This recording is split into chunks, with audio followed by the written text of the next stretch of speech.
Hey y'all, good morning. Hope you're doing good today. So I just got my coffee, and so I'm going to be enjoying my coffee with you this morning. I hope you've got some great breakfast or coffee or something that you enjoy that you can share this time with me, and I just hope that you have a wonderful day. So I want to have a discussion, which I would love to hear your part of that if you want to share in the comments your thoughts on this. But I want to offer a presentation about manipulation, and I'm going to keep this video a little bit shorter than my regular videos, just because I'm kind of short on time today. And then I'll have another video on Friday if you're watching this the day it's posted. But as far as manipulation goes, I want to remind you of something that I shared a few videos back. There's a book by Dorothea Brand, and it's called Becoming a Writer, and she shares the fact that when you want to be a successful writer, and see, this is where you can kind of take that whole concept of what she's talking about and apply it to life, just like what they call yoga off the mat. It's like those same philosophies that you use in your yoga practice and then just take them and apply them to life. You can do that with everything, you know. But we're going to take this concept from the book. She says, don't edit while you're creating, while you're writing, right? And see, I think that this is actually what trips us up when it comes to catching or being able to catch people that are trying to manipulate us. And so essentially, this is how this works in my mind. I kind of have to apply this structure in my mind for it to really click. And so I'm going to share that with y'all. When a person has bad intentions for you, that's like at the foundation, right? And then there may be layers. I think there are definitely layers beneath that. Like, why would they have bad intentions? It may be to gain something from it, you know, using you, abusing you, exploiting you, conning you, whatever. And or it could be just some serious issues they have that they just haven't dealt with or unwilling to deal with, whatever it is, right? We know this.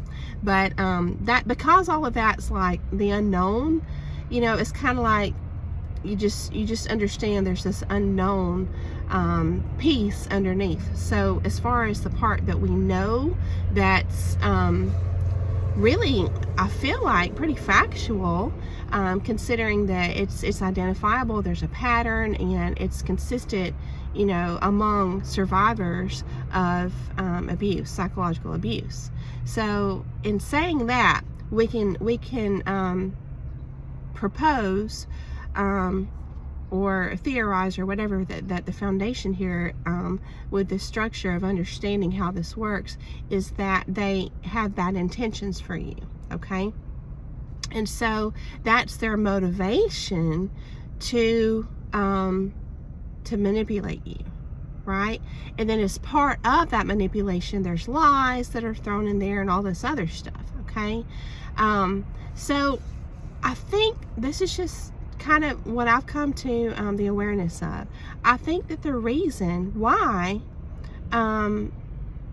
we don't catch this stuff in action in real time, or we didn't in the past anyway, is because you know, we talk about ignoring red flags, and I'm not saying that's not true, but there's this quality that we have, this characteristic that we have, this tendency to and this is part of humility, see, and they exploit this. They exploit our humility.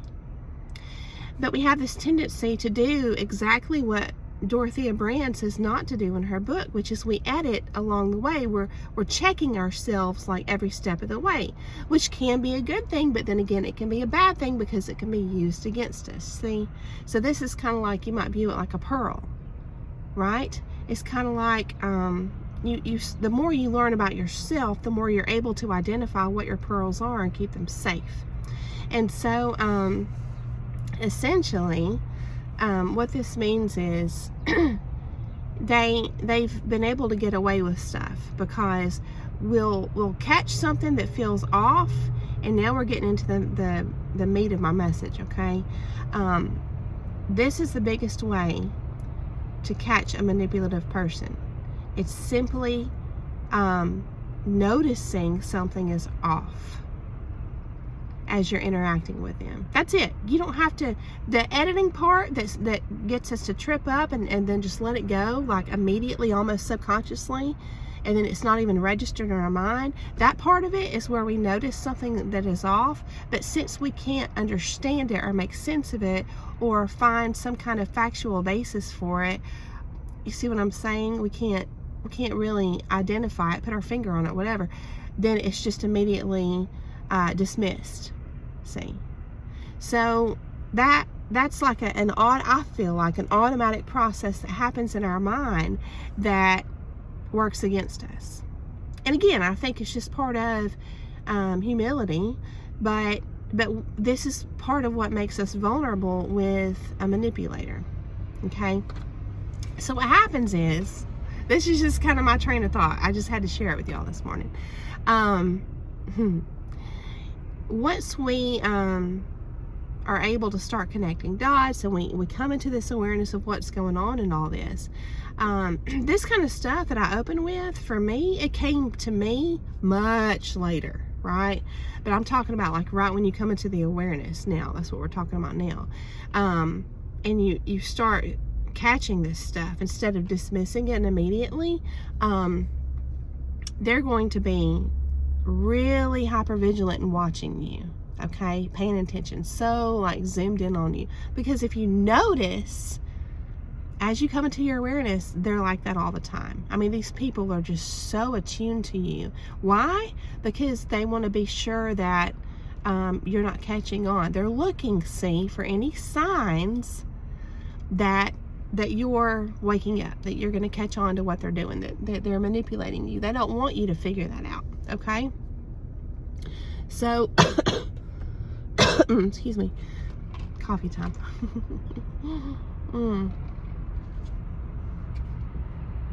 So when you're noticing things, validate yourself by simply saying in your mind, that was odd, and let that stand on its own without proof for a while, because you'll get the proof later.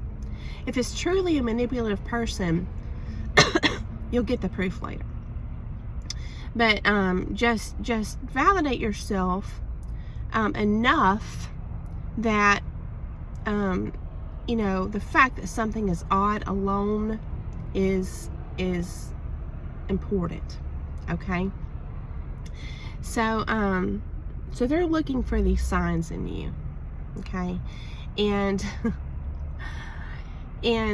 what happens is, and sometimes this is where, when you're unaware, we won't catch all this stuff. When things are odd, we write them off immediately.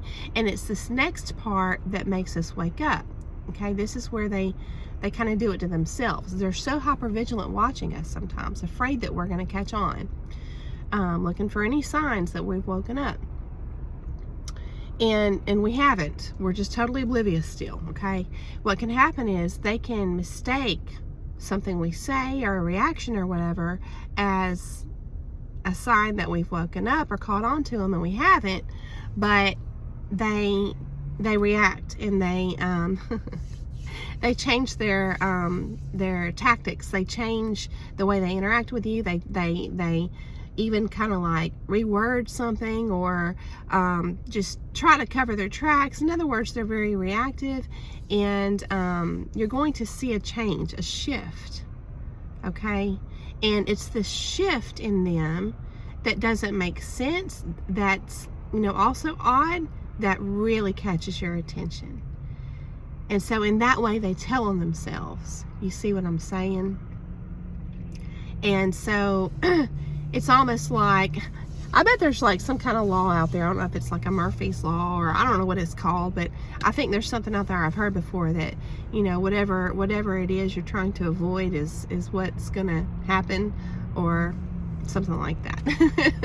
If you know what I'm talking about, I'd love to hear it in the comments. But yeah, it also plays into that thought of, whatever you feed your energy into, or your attention into, then energy goes there too. And it's kind of like manifesting. Like if you worry, some people think it's the same as praying, and so it's like you're because your thoughts are so centered on this, it's almost like making it come true. That's kind of what happens with them. with these people, with these cons, with these wolves in sheep's clothing, okay? And so we catch it.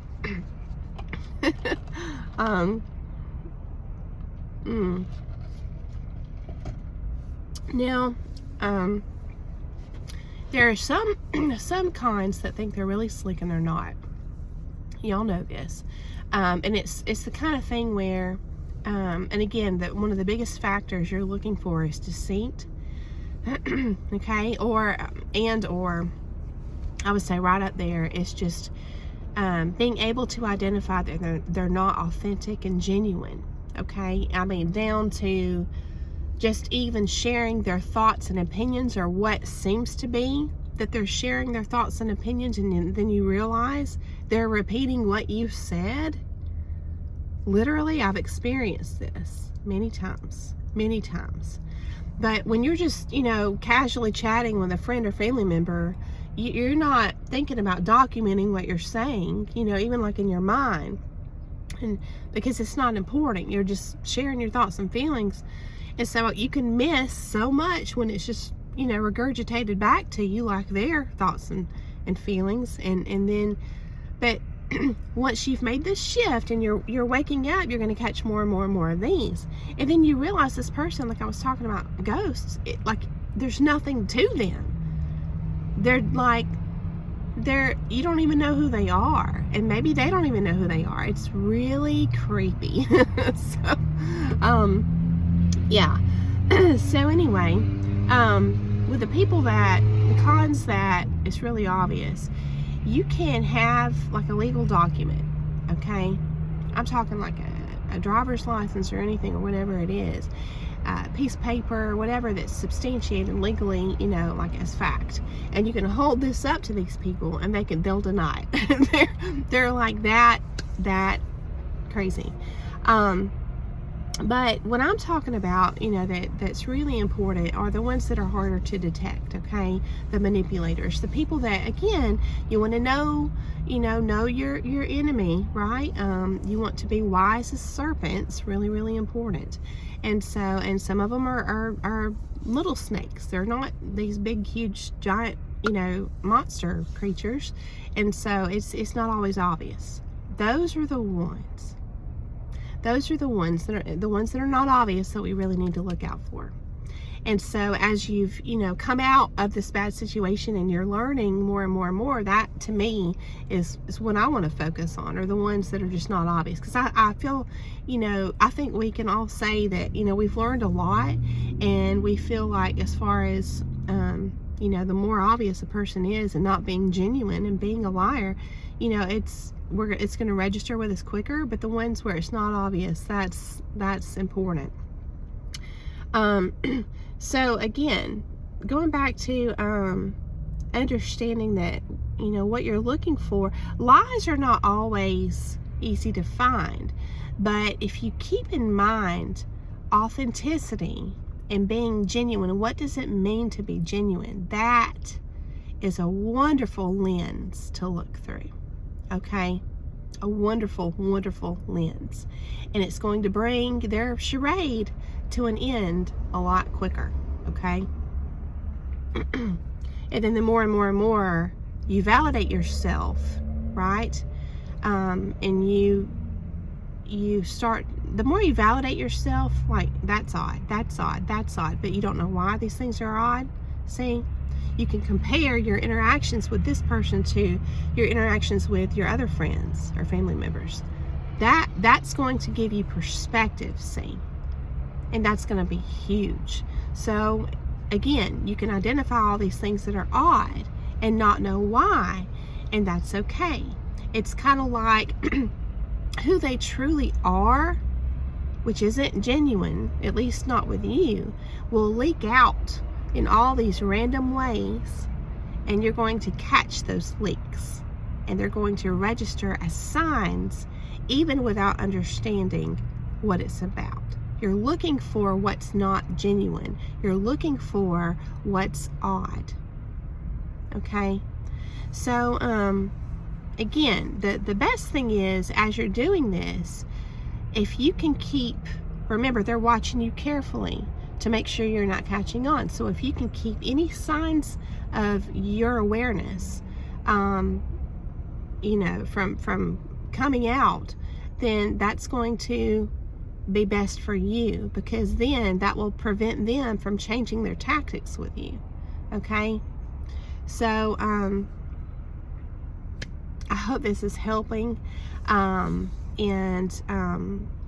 know, it's I'm going to share with you towards, if you're doing this, I'll share with you kind of how it went for me, or how it has gone for me in the past. As you start validating yourself, and this might be a process depending on how involved you are with a person, like many years, 10, 15 years, whatever it is, 20 or more, someone you're really involved with, you can't just walk out, you know, quick, depending on your circumstances. But but once you start validating yourself and you start registering and logging all these odd things, then and you're not letting on that you know, to prevent them from changing, right? Like their interactions with you and their tactics and all this, then what I found is you might have a good grip on reactions, but it's hard to deal with resentment once you realize that for many years someone has snowed you over. That's hard. And so the resentment that you have inside, that you're dealing with, right, while you're still, you haven't left or whatever, that can leak out. And and then you can feel weird about it, because it's not really part of your character to, you know, to be a bitter person or whatever. But, you know, this is not the time for self-judgment, for sure, right? But that can leak out from you. And but you know, and they may or may not catch that. They may just think you're having a bad day, you know. Just write it off as that. But obviously, if you get frustrated and you just confront them before you've educated yourself on what's the wisest approach, well, then it's all just going to quickly come to an end. That's it, right? But if you're wanting to gather more data and understand, you know, the depths of how much this person has exploited you, say it's to your benefit if you can be safe.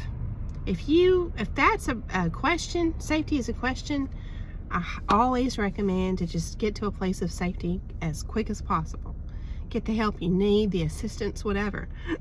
But if you're able to kind of observe while you're in it, and start, you know, kind of like documenting and keeping track, then the hardest thing to deal with is resentment. And when it's leaking out of you, it's like it's kind of strange from your perspective. This is how it was for me. When it leaks out from you, it's almost like you want to tell this person so bad, I know what you're doing and I know who you really are, but you don't want to do it either, because again, you're trying to figure out what all have they done, or are they doing to you, or how do they have planned, right? I mean, how serious is this, or whatever.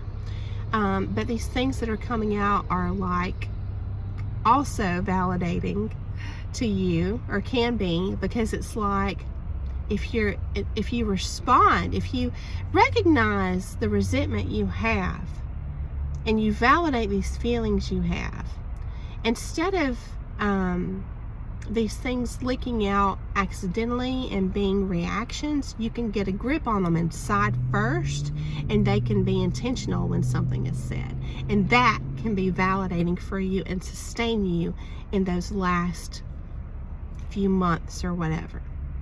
And to this other person, it's satisfying you, because to this other person, they don't realize it, but it's like it's a sign to them, like, hey, I know what you're doing, and I'm gonna be out of here. You know what I mean? So it's really satisfying in that way. But the main thing is, hopefully if you're watching my channel, you're way past all that. I just wanted to mention kind of how that went for me, because maybe it's validating for you. But once you get out of it and you're doing deeper dives into this stuff and you're learning more and more and more, then at that point, I think we can just come to a place where when in our free time, in our place of peace, we can do some deep dives. But as we're operating in the world in our daily lives, if we just carry the lens of noticing things that are odd and being able to validate ourselves, that, hey, that matters, that's odd, and I'm going to not forget it. I'm not going to write it off, even without evidence. That's going to really serve us well. And so, yeah. So I want to share a little saying out of this book here with you all. And it's from Lao Tzu. To know that you do not know is the best. Okay? To pretend to know when you do not know is a disease. So this is goes right along with what I shared with you all in that book, Becoming a Writer by Dorothea Brand. Okay? So when we notice things in the past, this is why I encourage you to give credibility to the things that you notice that are odd. I want you to do that because I've learned to do that. If we feel like they're not important, if we know, to pretend to know when you do not know is a disease. If we pretend to know that they're not important because we don't have this foundation of, the whole story, right, from this person or whatever we've noticed, so we just say, well, it's not important, well, we've made a judgment on it. And that can work against us. So it serves us best, right, to operate from the stance of, to know that you do not know is best. In other words, this odd thing you noticed may actually be important, right? And then when you start, keeping a log of everything and you can see the whole picture, even if you don't know what's behind it, the fact that you can compare this with, other people in your life, then it's going to at least show you that this person, there's something up with this person. And when you start looking through the lens of, are they, acting, right? Because they're going to come off to you like an expert, right? Like a lot of I'm thinking of, how many people we just totally take at face value that are televised experts, so to speak, right? It always serves us best to just be open-minded and to look for, their comments, their reactions, their body language, all these different things that don't register, don't fit along the lines of what makes up a genuine person. And so hopefully you can identify at least, one or two people in your life that you feel very sure are just genuine people, like what you see is what you get, because they're going to, be that standard for you. Okay, as far as how they operate, how they are, how they engage with you, how they interact with you, right? And so it's going to help with your perspective a lot. So I hope that this has given you a lot to think about. I hope it's been insightful, entertaining, and I hope that it got the wheels turning. And I just thank you so much for coming along to hear the message. I hope that you have a beautiful day, and I will see you again very soon.